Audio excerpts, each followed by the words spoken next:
iniciando aqui a segunda parte do nosso mini treinamento de hoje, que é com relação à parte administrativa. Senhores, eu acho, não, melhor, tenho certeza, que a parte administrativa, segundo o empreendedorismo que a gente pratica aqui, diga-se de passagem, ele é a coisa mais importante, né? Porque se eu não sei administrar, se eu não administro adequadamente, a questão temática, que no caso aqui é engenharia civil e geotécnica, ela não se desenvolve bem.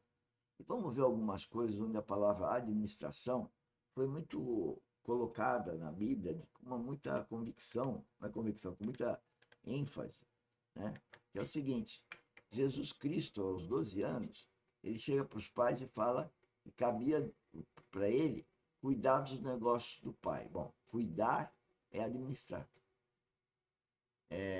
Também Adão, né, quando foi colocado no Éden, ele, aí parece que tem a palavra administrar, ele foi colocado lá para administrar, né, a terra, né, os animais, está escrito lá. E também a administração está ligada ao princípio da mordomia.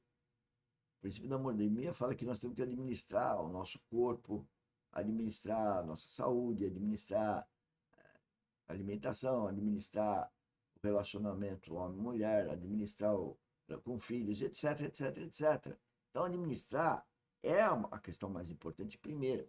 Se eu não administro a minha vida cristã, eu não vou administrar o curso que eu vou fazer, a sequência de trabalhos que eu vou fazer e até a minha formação. Muitas pessoas se formam uma coisa e depois fazem outra. O mundo é perdido, e o mundo está perdido para mim, sem a gestão cristã. Porque o censo fala que nós somos cristãos, que o Brasil é um país tipicamente cristão, mas isso não é uma verdade. Porque o cristão que se fala é nominal. Mesma coisa que eu fosse falar que eu sou corintiano ou palmeirense, mas eu não sei nada de futebol. Então eu falo, eu sou isso, mas nem sei quem. Quando o time jogou ontem, e eu não sei. Então nominalmente eu posso dizer que eu sou qualquer time, mas eu não conheço nada. O cristão é assim. Ele é cristão, mas ele não sabe nada da vida de Cristo. Ele não sabe nem que ser cristão é porque tem um pequeno Cristo. Se eu não tenho um pequeno Cristo, eu não sou cristão. E para ter um pequeno Cristo aqui dentro, eu tenho que nascer de novo.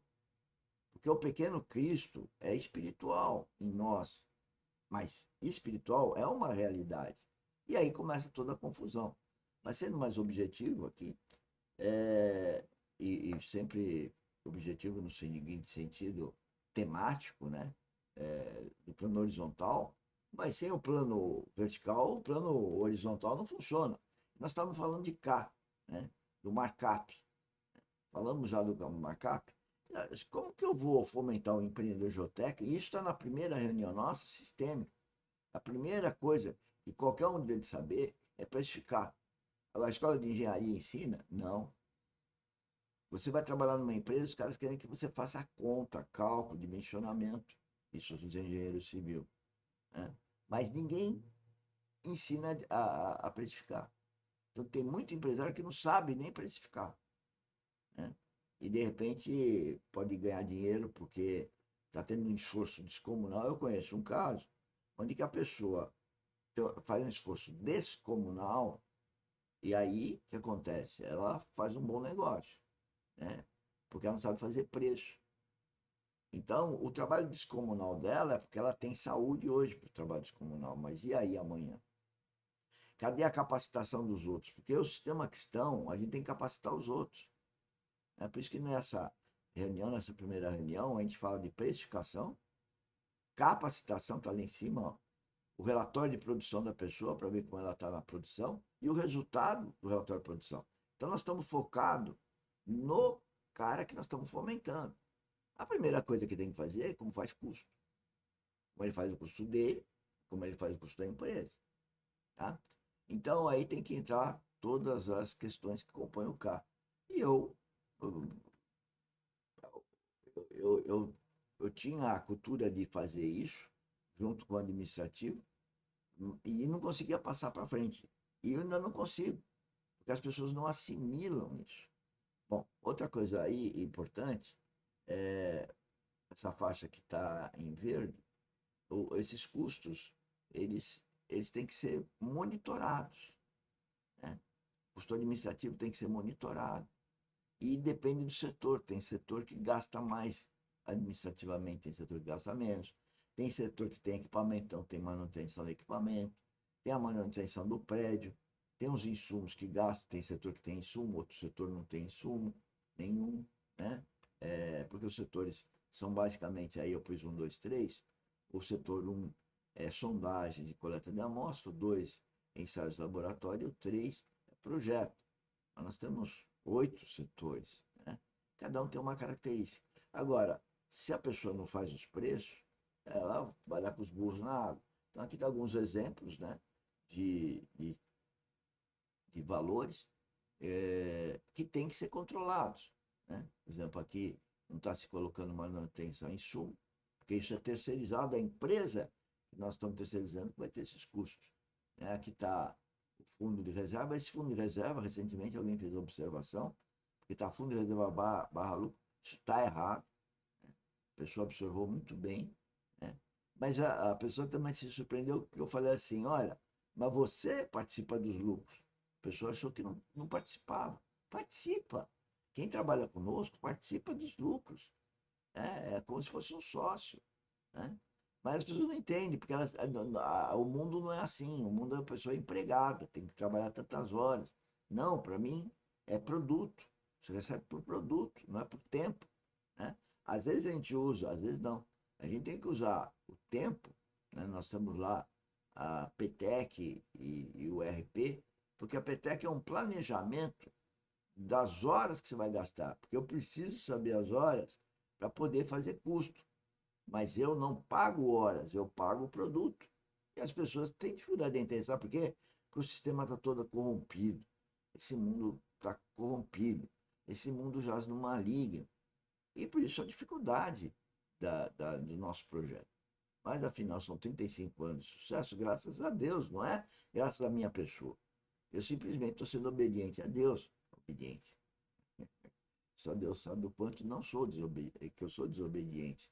Mas eu estou passando de ano, vamos dizer assim, né? É, e aí eu vou falar um pouquinho agora de gestão administrativa, né? E aí eu chego no K. Geralmente as pessoas usam realmente esse K, em torno de 3. Isso deve ser, esse é o segredo da empresa. Aí tem os outros setores, que eu não vou me ater, né? Já esse setor já deu maior, e esse setor vai dar igual. Aqui, precificação da gestão administrativa. Então, o que tem aqui?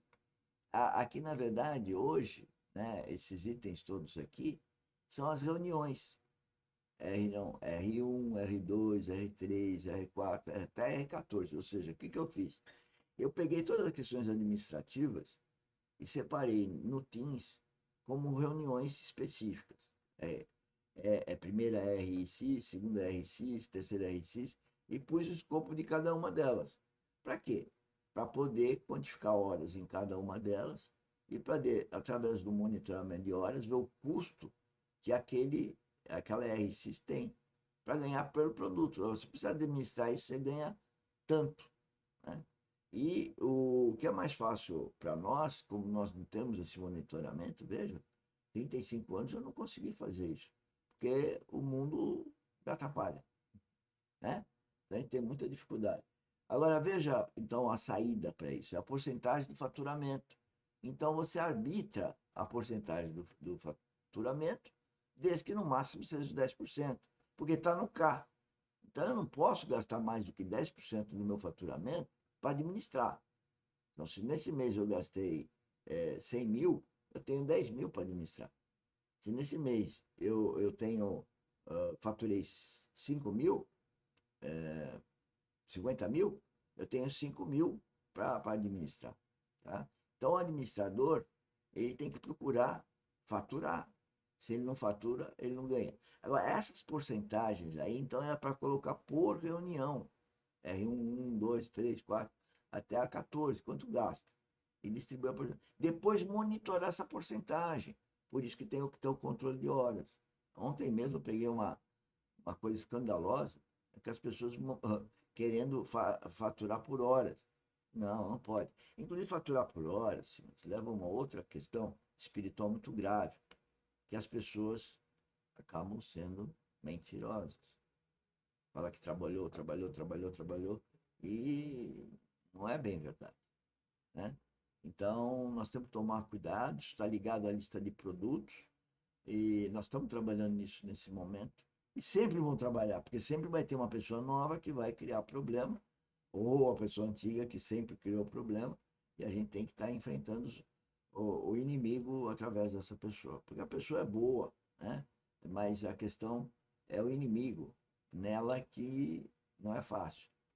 Jesus Cristo veio para salvar o mundo, ele não veio para salvar os amiguinhos, né? Ele veio para salvar o sistema, a humanidade.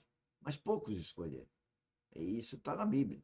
Sempre fala no pequeno remanescente, fala do povo de Deus no deserto, que poucos, muitos morreram e ficaram no deserto.